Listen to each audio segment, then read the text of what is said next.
Alhamdulillah, all praise is due to Allah subhanahu wa ta'ala, who is one and unique. All praise is due to Allah subhanahu wa ta'ala, who is as-samad, the one whom all the creation turns to.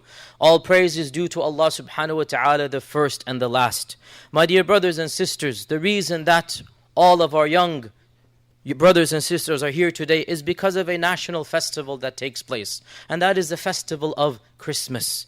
And it is a good opportunity for us after Surah Al-Ikhlas to tell our young brothers and sisters about the reality of the Prophet Jesus Christ, about the reality of who Jesus Christ is, and why we as Muslims love Jesus Christ, and why Jesus Christ is our Prophet, and how our beliefs are different than the beliefs of those around us. This is the right time to tell our young brothers and sisters of this great man and this great personality, and what we believe about this man, and what and how our beliefs are different from the other beliefs. Because many of our young children, they ask us, why don't we celebrate Christmas? Why can't we have a Christmas tree? Why can't we do this and we do that? And to this we respond that, my dear brothers and sisters, Allah has made different people upon different religions, and each person should follow his own religion, especially when they believe this religion is right. Yes, my dear brothers and sisters, we tolerate other beliefs and we allow others to believe as they want to believe. Islam does not force anybody to believe anything,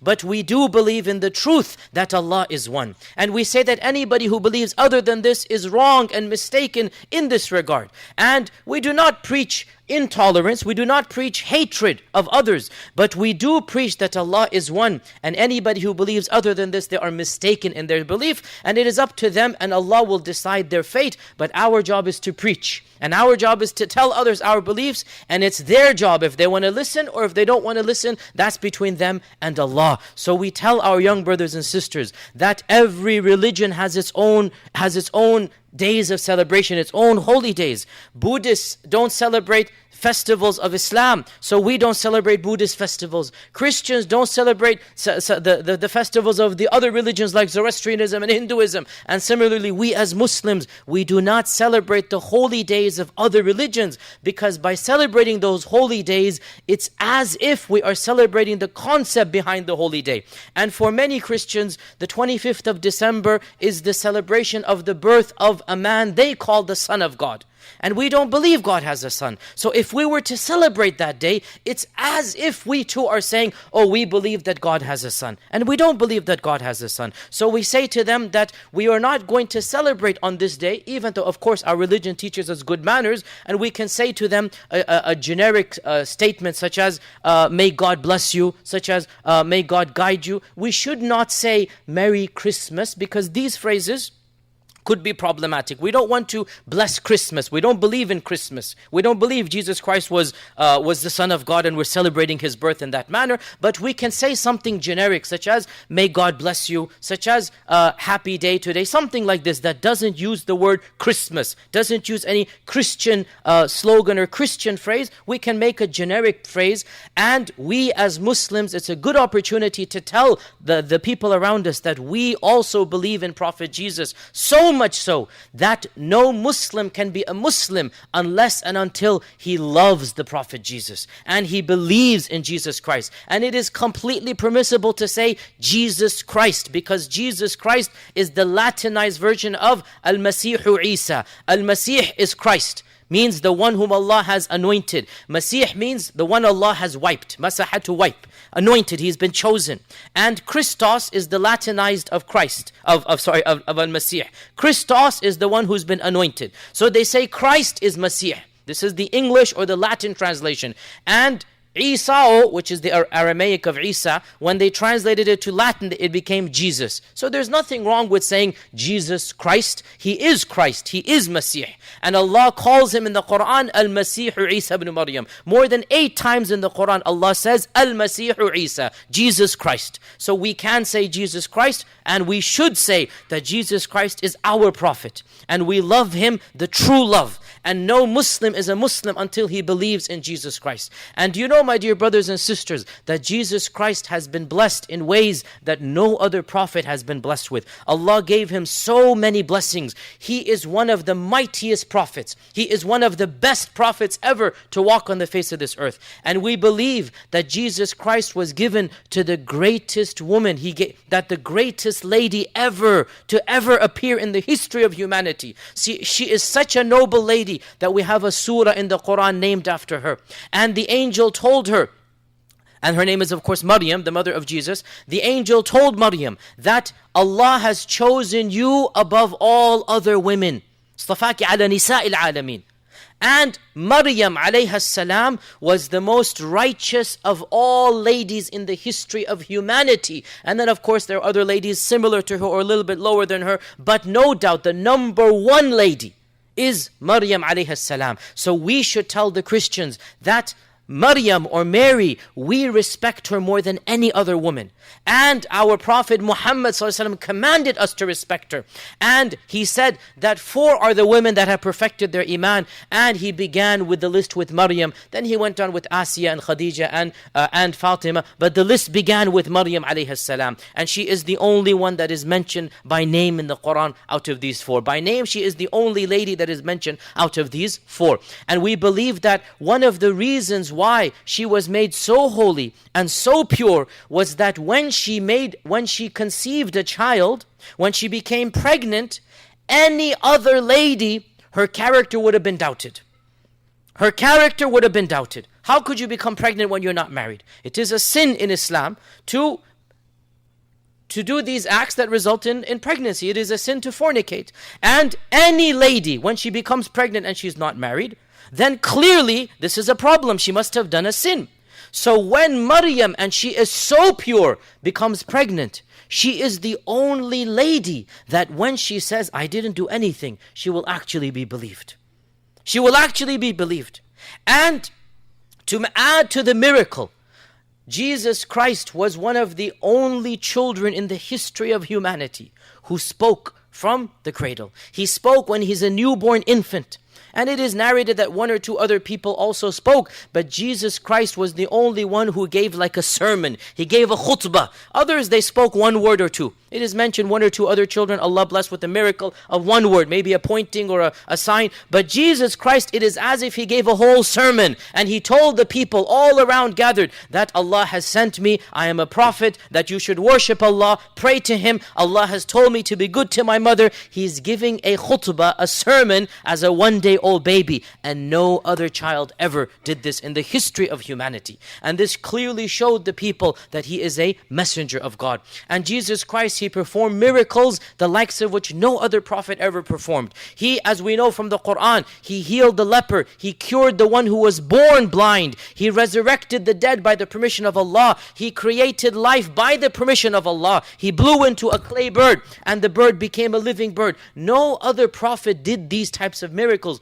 All of this was done to show the status of Jesus Christ. And yet still, despite all of these signs, the people whom he was sent to rejected him. They became arrogant and they said, we're not going to believe you're a prophet. So much so that they plotted to try to kill him. And they went to the governorship. They went to the people that were in charge, and those were the Romans. And they issued false allegations. They lied about this man so that the Romans would capture him and the Romans would kill him. And the Romans indeed attempted to capture him. But we believe, and this is where our narrative changes from the narrative of Judaism and Christianity. The other 2 religions believe that somebody died on the cross.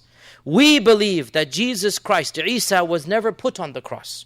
We believe that somebody else was transformed to look like Jesus Christ, and this person was the traitor who betrayed Jesus. And his name in the Christian tradition is Judas Iscariot. He was the traitor. He was the one who tried to backstab Jesus. And Allah punished him by making him look like Jesus when the Romans entered. So when the Romans entered the garden, then Judas became transformed into Jesus. And they thought he was Jesus. So they captured him and they killed him a miserable death. They never killed Jesus Christ. What did Allah do? Miraculously, the angels came down and raised Jesus Christ. بَلْ رَفَعَهُ اللَّهُ إِلَيْهِ. And He is the only human who was raised up while alive. And we believe He is still alive to this day. Not on earth. A life that is up there. A life in the heavens. How? We don't know. But He's up there and He is alive. And we believe something that will shock many Christians. We believe He will come back. Like many other Christians believe that there's the second coming of Jesus. We believe He will come back as well. But the difference is that when they killed Jesus, many Christians began to believe that, oh, He must have been something more than human. He must have been superhuman. And then some of them even said He is the Son of God. And then eventually this group that said He's the Son of God, they won over the other groups and this became Christianity. But the true followers of Jesus Christ never believed He was the Son of God. The true followers of Jesus Christ knew He was a prophet and a messenger. And our Prophet Muhammad sallallahu alaihi wasallam came to affirm the same message. And we believe that Jesus was a great man and a prophet, but not the Son of God, because God does not have a child. God does not have a son or daughter. Allah says in the Quran, how can He have a son when He doesn't have a wife? There's nobody equal to Allah. When you have somebody who is a husband and wife, they have a child. Allah is saying, أَنَّا يَكُونُ لَهُ وَلَدٌ وَلَمْ تَكُنْ لَهُ صَاحِبًا. How can He have a child when there's nobody that is equal to Allah to have a wife, to have a family with? And my dear brothers and sisters, having a family is a perfection for us because we die. When we die, we want somebody to live our name, to keep the family name alive. In the case of Allah who never dies, He doesn't need children. In the case of Allah who never dies, He doesn't need children. And it is mentioned by one of our famous theologians of the 4th century, his name is Imam al-Baqillani, that he was invited by some Christians of a foreign land for a debate. So he went, and it's a very long story, I'll just tell you one line in it, that as soon as he entered, he commented to the priests that he asked them a question, how is your wife and how is your children? And we all know that priests don't get married. So the priests got insulted and they said, don't you know that in our religion that men of God are too holy to have a wife and have a child? Don't you know you're insulting us by asking me how my child is? I don't have a child. So Al-Baqillani said, if you think you're too holy to have a wife and child, why do you ascribe it to Allah subhanahu wa ta'ala that He has a child as well? Why do you ascribe it to Allah when you think you're too holy to cohabit and be with a woman and have a child? You think you're better than this? Even though in our religion, a man should have a family, right? Because we are men, we are humans. And Allah doesn't have a family because He doesn't need a family.